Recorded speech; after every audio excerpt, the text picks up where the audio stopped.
11:47 on a Tuesday night, Kevin Costner made a phone call that would change Hollywood history. On the other end of the line, Whitney Houston was preparing to say no for the second time to the biggest film opportunity of her life. But during the 45-minute conversation that followed, Kevin said one sentence that shifted everything. The words he spoke that night remained a secret between them for years, known only to Whitney's closest confidants. When the truth finally emerged in 2015, it revealed not just how the Bodyguard came to be, but how one man's refusal to accept rejection, combined with one woman's leap of faith, created a cultural phenomenon that transcended both music and film. This isn't just a story about making a movie. This is about the moment when belief collided with fear, when Hollywood's racial barriers were challenged by pure conviction, and when a late-night phone call proved that sometimes the most important word in life isn't yes or no, but why. To understand the magnitude of what Kevin Costner was attempting in 1990, you need to understand just how impossible the Bodyguard project had become. The script had been written in 1975 by Lawrence Kasdan, originally conceived as a vehicle for Steve McQueen and Diana Ross. For 15 years, the project had languished in development hell, rejected by every major studio in Hollywood. The premise seemed simple enough. A Secret Service agent turned bodyguard falls in love with a music superstar he's protecting from a stalker. But Hollywood executives saw nothing but problems. The interracial romance angle made studios nervous in the 1970s and remained controversial even in 1990. The combination of action and romance felt tonally inconsistent to studio heads who wanted clear genre boundaries. And perhaps most significantly, the film required a female lead who could authentically portray a global music superstar, which meant someone who actually was a global music superstar. That kind of casting was considered box office poison. Musicians weren't actors, conventional wisdom said, and their film vehicles almost always failed commercially. But Kevin Costner, fresh off his Best Director Oscar win for Dances with Wolves in March 1990, finally had enough Hollywood power to resurrect the project. Warner Brothers agreed to finance The Bodyguard on one non-negotiable condition. Kevin had to deliver a bankable female lead who could open the film internationally. The studio had a clear vision of who that should be. Michelle Pfeiffer, coming off The Fabulous Baker Boys, was their first choice. Meg Ryan, America's Sweetheart, was second. Sharon Stone, whose star was rising rapidly, was third. All were proven actresses, all were white, all were safe. Kevin had a different vision entirely, and it terrified everyone at Warner Brothers. Whitney Houston in May 1990 was arguably the most successful female recording artist in the world. Since her debut album in 1985, she had achieved what no artist before her had managed: 7 consecutive #1 singles on the Billboard Hot 100. Her voice was considered by music critics and fellow artists alike to be once-in-a-generation talent. Mariah Carey studied her technique. Celine Dion cited her as inspiration. Even Aretha Franklin, the queen of soul herself, had publicly stated that Whitney represented the future of vocal excellence. But Whitney had never acted professionally. She'd appeared in commercials as a teenager, done some modeling work, but never stood in front of a film camera with dialogue to deliver. The very idea of transitioning to acting filled her with a dread that those close to her described as almost phobic. Whitney's mother, Cissy Houston, a successful gospel and soul singer in her own right, had warned her daughter repeatedly about the dangers of overreaching. "Stay in your lane," Cissy would say. "You're a singer, the best singer. Don't risk that trying to be something you're not." Kevin first became aware of Whitney as a potential lead for The Bodyguard in early 1990, not from watching her music videos, but from observing her at the 1989 Soul Train Music Awards. He attended the ceremony as a presenter and found himself mesmerized not by Whitney's performance, but by her presence. The way she commanded attention simply by entering a room. The way her face could shift from vulnerable to powerful in seconds. The authentic star quality that couldn't be manufactured or taught. This, Kevin thought, is what Rachel Marin needs to be. Not an actress pretending to be a star, but an actual star being herself. Kevin's people reached out to Whitney's management in March 1990, requesting a meeting to discuss a film opportunity. Whitney, curious but skeptical, agreed to meet at her home in Mendham, New Jersey. The meeting was scheduled for 2 hours. It lasted nearly 5. Kevin didn't bring the script or launch into a sales pitch. Instead, he asked Whitney about her life, her fears, her relationship with fame, and what it felt like to carry the weight of other people's expectations every time she opened her mouth to sing. Whitney was disarmed by Kevin's approach. She'd expected a typical Hollywood pitch: flattery, promises of stardom, talk of box office potential. Instead, Kevin wanted to understand her as a person. He shared his own experiences with the crushing pressure of public scrutiny, the way fame created a barrier between who you are and who people expect you to be. He told her about his panic attacks before award ceremonies, his fear that success had been a fluke, and that exposure as a fraud was inevitable. By the end of the meeting, Kevin had laid out his vision for the Bodyguard and why he believed Whitney was the only person who could play Rachel Marron authentically. But he didn't ask her to commit. He simply said he hoped she would think about it, and that regardless of her decision, he valued the conversation they'd had. It was a master class in understanding that you can't pressure someone into believing in themselves. You can only create space for them to discover that belief on their own. Whitney's response came 3 days later through her manager. She was honored by the offer, deeply touched by Kevin's faith in her, but she had to decline. The official reason given was scheduling conflicts with her album commitments. The real reason, which Whitney confided to her longtime friend and assistant Robin Crawford, was pure terror. "I'm not an actress," she told Robin. "I've never studied acting. I don't know how to be someone else on camera. If I do this and fail, I'll humiliate myself in front of the whole world, and I'll prove right everyone who says I'm just a singer who doesn't know her place." When Warner Brothers executives learned that Whitney had declined the role, there was audible relief in the executive offices. Terry Semel, the studio president, immediately pushed Kevin toward Michelle Pfeiffer, who had expressed interest in the project. "Michelle is a proven commodity," Semel argued. "She's talented, she's beautiful, she can sing well enough for us to make it work in post-production, and most importantly, she opens movies. This is a business decision, Kevin, not a creative one." But Kevin Costner had built his career on making business decisions that looked like creative risks, but were actually based on deep instinct about what audiences wanted. He'd fought for Dances with Wolves when every studio in Hollywood told him a 3-hour Western about Native Americans would be box office poison. That film had grossed over $400 million worldwide and won 7 Academy Awards. Kevin's instincts had proven more reliable than studio conventional wisdom before, and he believed they were right again. The problem was that Kevin's instinct about Whitney wasn't based on her acting ability, which remained completely untested. It was based on something more fundamental: authenticity. Rachel Marron needed to be a character the audience believed could command Madison Square Garden, could have fans willing to die for a glimpse of her, could possess a talent so extraordinary that a hardened bodyguard would risk everything to protect her. An actress, no matter how talented, would be performing that reality. Whitney would be living it. Kevin made a decision that put his entire career credibility on the line. He told Warner Brothers he would only make The Bodyguard with Whitney Houston as the female lead. If the studio refused to wait for her or insisted on casting someone else, Kevin would walk away from the project entirely. It was a nuclear option, the kind of ultimatum that could destroy relationships and end careers. Semel was furious, telling Kevin he was throwing away a guaranteed hit for a fantasy that would never happen. Whitney had already said no, and she wasn't going to change her mind. But Kevin had one more move to make, and it would require patience, persistence, and the willingness to accept rejection one more time before achieving breakthrough. For the next 8 weeks, Kevin didn't contact Whitney directly. Instead, he worked behind the scenes, slowly building a case that might change her mind. He knew that Whitney's rejection wasn't about the role itself. It was about fear of failure and the weight of other people's expectations. So Kevin needed to shift the narrative from what Whitney might lose to what the world would lose if she didn't take the chance. Kevin reached out to people in Whitney's inner circle, not to pressure them to convince her, but to understand better what Whitney needed to hear. He spoke with Clive Davis, Whitney's mentor and the head of Arista Records, who revealed that Whitney's greatest fear wasn't criticism from strangers, but disappointing the people who believed in her. "She's terrified of letting people down," Clive explained.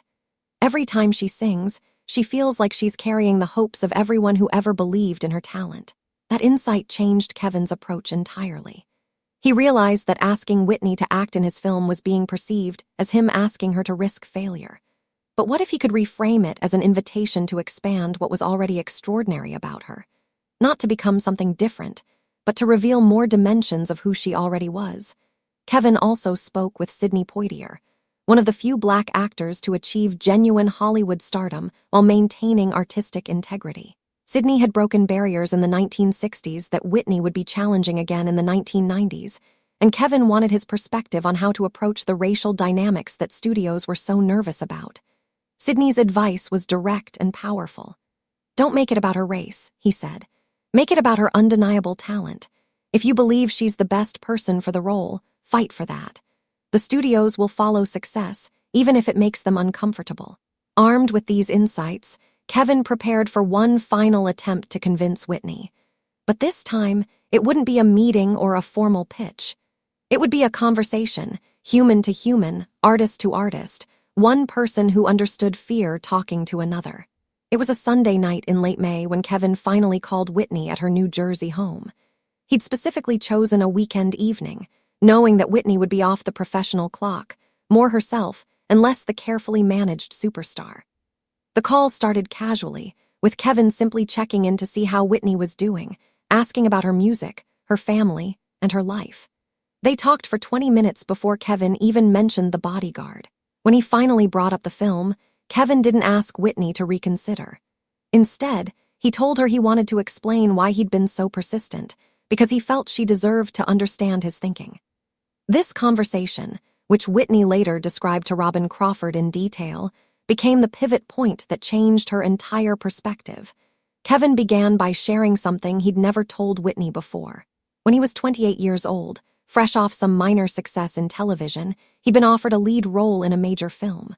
The role was perfect for him, the director believed in him, but Kevin was terrified.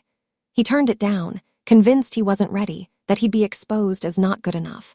The film went to another actor and became a massive hit that launched a career. Kevin spent years wondering what would have happened if he'd taken the risk.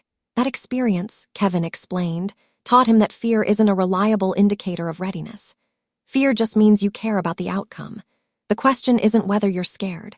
The question is whether the opportunity is worth pushing through the fear.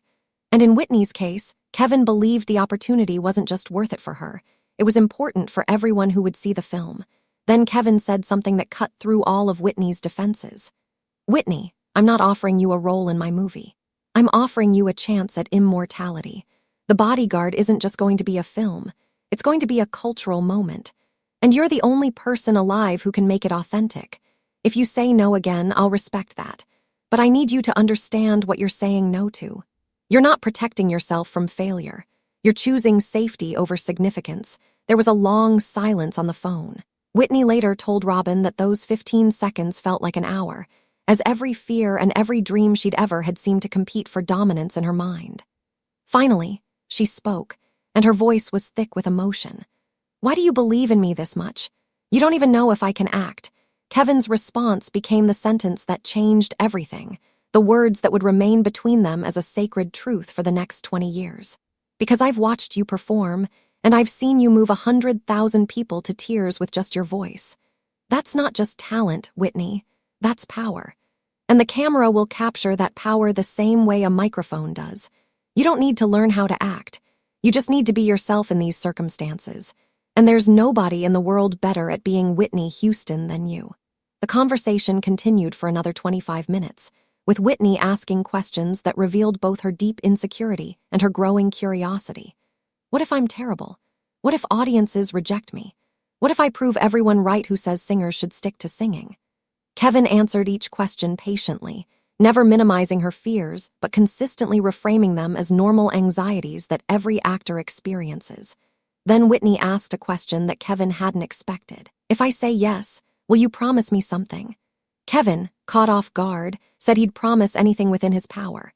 Whitney's request was both heartbreaking and revealing. "Promise me that if I'm truly awful, if I'm ruining your film, you'll tell me. Don't let me destroy something you've worked so hard for just because you were too nice to admit you made a mistake." Kevin's answer to that request became the foundation of their working relationship. "Whitney, I promise that if you're genuinely struggling, I'll work with you until you're not struggling anymore. But I won't promise to tell you you're awful, because that's not going to happen. You're going to surprise yourself with what you're capable of. And I'm going to be there every day to remind you of that until you believe it yourself. Something shifted in that moment. Whitney stopped arguing against herself and started asking practical questions. When would filming begin? How much time would she have to prepare? Could she bring her vocal coach to help with the musical performances? Kevin answered every question, and with each answer, Whitney's voice became a little less fearful and a little more excited. The call ended with Whitney saying she needed 24 hours to think about everything they'd discussed. Kevin agreed, though he admitted later that those 24 hours felt like the longest day of his life. He'd done everything he could. The decision was now entirely in Whitney's hands. At 3:30 the following afternoon, Kevin's phone rang. It was Whitney, and she sounded different, still nervous, but there was something else in her voice. Determination. "Okay," she said. "I'll do it. I'm terrified, and I think you might be crazy for believing in me this much, but I'll do it." Kevin had to sit down. After months of rejection, studio pressure, and the very real possibility that his passion project would never happen, Whitney had finally said yes. But before he could celebrate, Whitney continued speaking. "I need you to understand something, though. I'm going to need you to be patient with me. I'm going to make mistakes. I'm going to be scared. And there are going to be days when I want to quit. But if you meant what you said last night, if you really believe I can do this, then I'm going to trust you even when I can't trust myself." Kevin's response was simple and absolute. "I'll be there every single day. I promise." The call ended with both of them emotional, aware that they'd just committed to something far bigger than a movie. They'd committed to proving that talent transcends traditional boundaries, that authenticity matters more than conventional casting, and that sometimes the biggest risks lead to the most extraordinary outcomes. Kevin immediately called Warner Brothers with the news. The studio's reaction was mixed.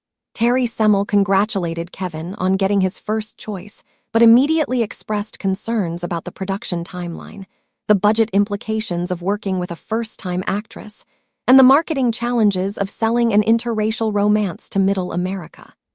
But Kevin had secured his leading lady, and the studio had agreed to support his vision. Now came the hard part, proving that his faith in Whitney wasn't misplaced. The announcement that Whitney Houston had been cast as the female lead in The Bodyguard sent shockwaves through Hollywood. The trade publications, Variety and The Hollywood Reporter, ran stories that were politely skeptical at best and openly dismissive at worst. One particularly brutal column in Variety questioned whether audiences would accept a black woman as the romantic interest for Kevin Costner's character, noting that interracial romance remained commercially risky in mainstream Hollywood films. The racial subtext of the criticism was impossible to ignore. While the articles never explicitly stated that Whitney's race was a problem, the coded language was clear.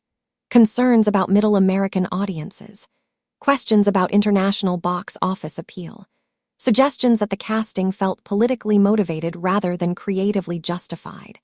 These were the same concerns that had prevented films with black leading ladies from getting greenlit for decades. Whitney was fully aware of the racial dynamics at play. In conversations with Robin Crawford and her mother Sissy, she expressed frustration that her casting was being analyzed through a racial lens rather than a talent lens. "If I was a white pop star with no acting experience," she said, "they'd call it a bold, creative choice. Because I'm black, they call it a risk." That double standard fueled something in Whitney, a determination to prove that excellence transcends race, that her talent was undeniable regardless of her skin color. Kevin, for his part, addressed the racial criticism head-on in interviews leading up to production. When a journalist asked if he was concerned about the interracial aspect of the romance, Kevin's response was both simple and powerful. "I cast the best person for the role. That's not a racial decision. That's a creative decision. And if audiences have a problem with that, then they're revealing their own limitations, not the film's." But the skepticism wasn't just about race. The entertainment industry's conventional wisdom held that musicians who crossed over to film almost always failed. For every successful transition like Frank Sinatra or Barbra Streisand, there were dozens of embarrassing failures. Music magazines questioned whether Whitney was spreading herself too thin. Film critics predicted that her lack of acting training would be painfully obvious on screen. Even some of Whitney's own fans worried that she was risking her musical legacy for a film career that might never materialize. Between Whitney's acceptance in May 1990 and the start of filming in November 1991, She had 18 months to prepare for her acting debut. Kevin arranged for her to work with several acting coaches, though he was careful to select coaches who wouldn't try to turn Whitney into a traditional actress. He wanted her to learn technique without losing the authentic presence that had made him cast her in the first place. Whitney threw herself into preparation with the same intensity she brought to her music. She studied performances by actresses she admired, Meryl Streep's ability to convey emotion through subtle facial changes, Kathleen Turner's commanding screen presence, and Audrey Hepburn's grace under pressure. She watched dozens of films, analyzing how actors use their bodies, their voices, and their eyes to communicate character. But the more Whitney learned about acting, the more inadequate she felt. Acting wasn't just about saying lines convincingly. It was about understanding character motivation, finding emotional truth in fictional circumstances, and collaborating with a director to serve the story. Every acting class, every coaching session, seemed to reveal another skill she hadn't mastered, another gap in her knowledge. By October 1991, 1 month before filming was scheduled to begin, Whitney was experiencing severe anxiety about the upcoming production. She'd lost weight from stress, was sleeping poorly, and had begun to question whether Kevin's faith in her was based on wishful thinking rather than reality. In a particularly dark moment, she called Kevin from her hotel room in Los Angeles, where she'd been doing pre-production work, and told him she wanted to withdraw from the film. Kevin received Whitney's call at 10 o'clock on a Friday night. She was crying so hard she could barely speak, and when she finally managed to articulate her thoughts, the depth of her fear was heartbreaking. "I can't do this, Kevin. I've made a terrible mistake. I'm going to embarrass you, I'm going to embarrass myself, and I'm going to prove right everyone who said I was wrong for this role. Please let me out of the contract. Find someone who actually knows what they're doing." This was Kevin's worst fear realized. Not that Whitney would be bad in the role, but that she wouldn't give herself the chance to discover what she was capable of. He knew that if Whitney walked away now, it wouldn't just end the Bodyguard. It would haunt her for the rest of her career, a moment when fear won over possibility. Kevin asked Whitney if he could come to her hotel. She initially refused, saying she was too ashamed to see him face to face. But Kevin insisted gently, and Whitney finally agreed. He arrived at her suite 30 minutes later, and what he found confirmed his fears. Whitney was in full crisis mode, surrounded by crumpled tissues, her eyes swollen from crying, her body language defeated. For 2 hours, Kevin and Whitney talked about fear, failure, and the cost of playing it safe. Kevin shared more stories from his own career, moments when he'd been convinced he was in over his head, times when he'd wanted to quit, and instances when pushing through fear had led to his greatest successes.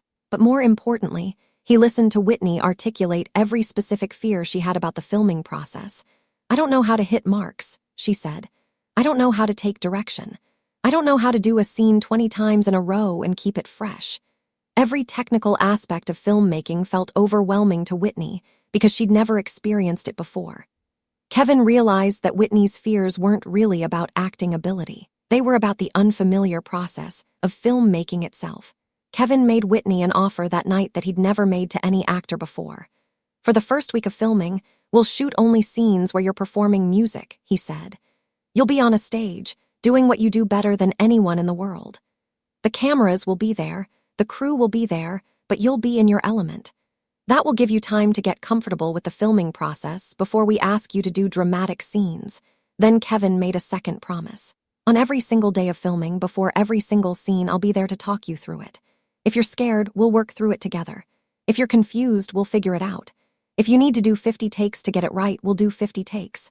The only thing I won't do is let you quit on yourself." Whitney looked at Kevin for a long moment, searching his face for any sign of doubt or frustration. She found none, just absolute conviction that she was capable of this challenge. Finally, she asked one question.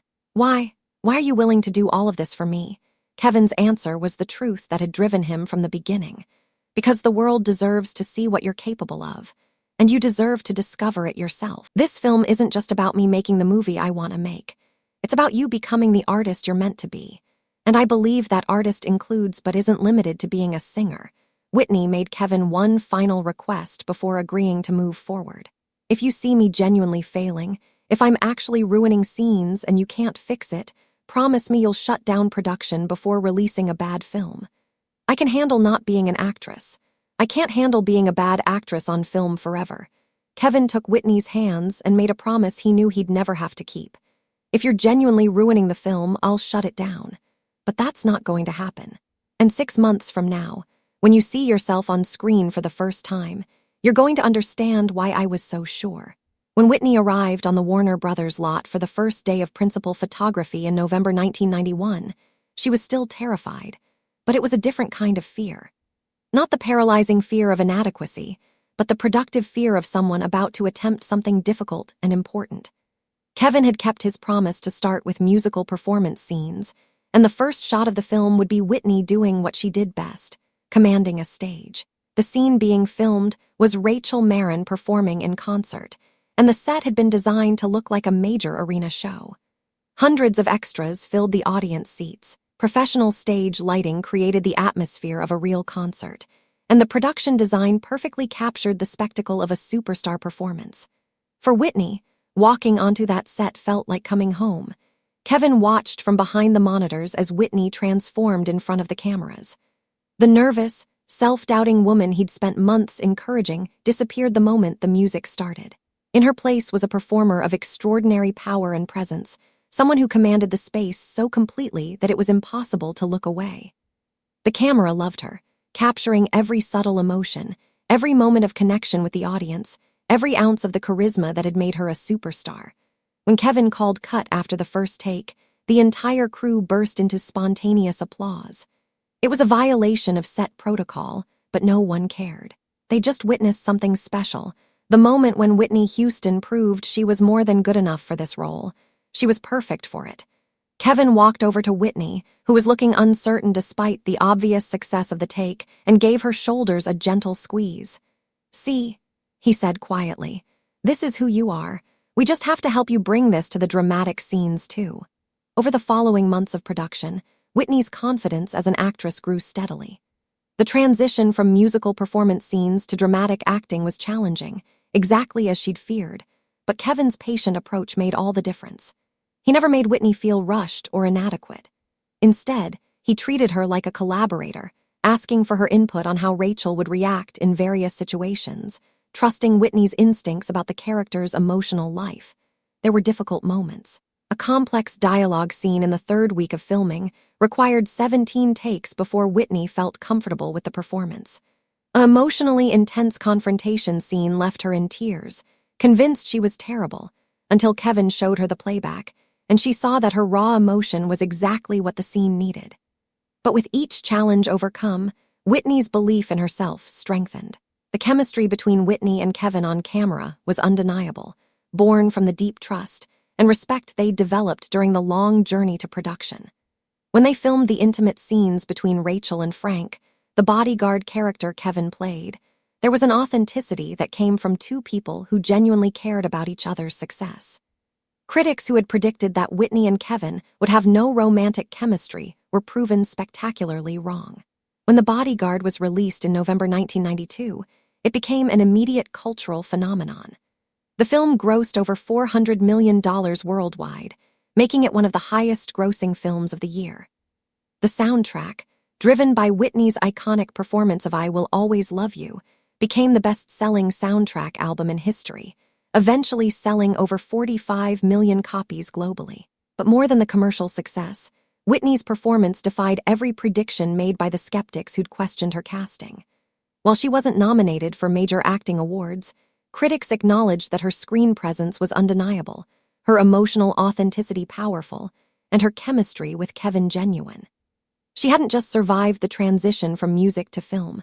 She'd proven that authenticity and star power could transcend lack of traditional training. For Kevin, the success of The Bodyguard was vindication of his instincts and his refusal to accept conventional Hollywood wisdom.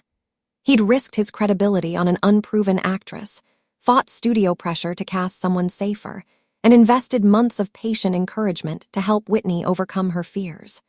The result was a film that succeeded precisely because of the authenticity that only Whitney could bring to the role. The phone call that had changed everything, that Sunday night conversation when Kevin told Whitney he was offering her immortality, became part of Hollywood legend. Whitney spoke about it frequently in interviews, crediting Kevin with believing in her when she couldn't believe in herself. And Kevin, Whenever asked about the casting decision, would simply say that he didn't discover Whitney Houston. He just recognized what was already extraordinary about her and gave her a space to reveal it to the world. The Bodyguard's success opened doors for other musicians to transition to film, proving that the right role with the right support could showcase talents beyond traditional boundaries. But more significantly, the film's commercial success with a black female lead in a romantic role challenged Hollywood's assumptions about what audiences would accept. While progress remained slow, The Bodyguard became evidence that diversity wasn't just morally right, it was commercially smart. Whitney and Kevin remained close friends for the rest of Whitney's life. They spoke frequently about collaborating again, though scheduling and various complications prevented it from happening. But the bond they'd formed during those months of doubt, encouragement, and eventual triumph never faded. When Whitney struggled with personal challenges in later years, Kevin was one of the few people from her professional life who reached out with genuine concern rather than judgment. The story of how The Bodyguard came to be, the rejected offers, the late-night phone call, the promise to stand by Whitney through every fear, became more than just Hollywood trivia. It became a testament to what's possible when someone sees potential in us that we can't see in ourselves, when patience and encouragement create space for growth, and when we choose possibility over safety. When Whitney died in February 2012, Kevin spoke at her funeral, and his words that day echoed the phone conversation they'd had 22 years earlier. He reminded the congregation that Whitney had been terrified of failing, convinced she wasn't good enough for the role that would become one of her defining achievements. "And I told her then what I still believe now," Kevin said, his voice breaking with emotion. "You are good enough. You were always good enough. I just wish you could have believed that about yourself the way I believed it about you." The phone call that saved The Bodyguard ultimately became a story about more than just making a movie. It became a reminder that sometimes the most important conversations happen when we're most vulnerable, that belief in someone can literally change their life trajectory, and that the risks we're most afraid to take are often the ones that lead to our greatest achievements. Whitney took that risk because Kevin refused to stop believing in her, and in doing so, she didn't just star in a successful film. She proved to herself and to the world that her talent, her power, and her presence transcended any single medium. She was more than a singer. She was an artist in the fullest sense of the word, and it all started with one man's refusal to accept no for an answer, and one woman's courage to trust in someone else's vision of who she could become. If this incredible story of belief, persistence, and transformation moved you, make sure to subscribe and hit that notification bell for more untold stories about the moments that changed entertainment history. Share this video with someone who needs to remember that fear doesn't mean you're not ready. It means you're about to do something important. Drop a comment about a time when someone believed in you before you believed in yourself. Hit that like button if you think more people need to hear stories about choosing possibility over safety. And remember, sometimes the person who changes your life is the one who refuses to give up on you when you've already given up on yourself.